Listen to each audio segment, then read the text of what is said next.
Без одобрение за градба во автокампот Градиште се зазидува крайбрежјето, буквално навлегувајќи во езерските води. Нелегалните градежни активности на оваа атрактивна, но спорна локација започнале уште лани, кога на само 2 метри оддалеченост од езерото бил изграден ресторант, а на самиот брег била направена и септичка јама, чии фекалии се пуштале директно во езерото.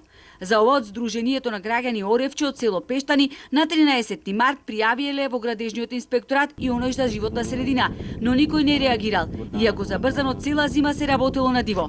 Стапиле во контакт и со Едмунд Адеми како председател на Националната комисија на УНЕСКО, но попусто. Таму е све незаконски изградено. Нема урбанистички план. Тие објекти што се изградени се бесправно изградени. Имаме и документи за тоа. А имате од тврда градба објекти? Има и од тврда градба, да. Какви? Рецепцијата, ресторанот, вецината, помошнима простори некои.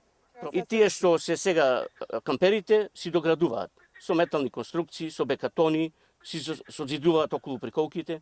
Сдруженијето Оревче го сочинуваат представници на 150 семејства од Пештани, кои 20 години безуспешно се обидуваат со процесот на денационализација да си ги вратат од земените имоти токму во автокампот Градиште. Тие гневни отворено ги посочуваат фирмите чии собственици, а здисуваат приграбувајќи дел од крајбрежјето.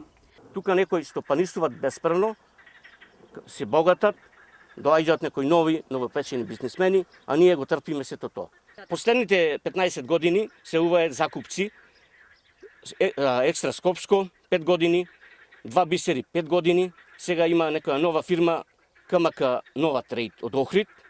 Ако ние тука мештаните изградиме еден обичен полски WC, одма ќе дојде инспекторот, ќе донесе решение и ќе ми го руши. Преку статус на Facebook се огласи градоначалникот на Охрид Георгиевски, во кој пишува дека на 24 март инспекцијските служби донеле решение за отстранување на нелегалните градби.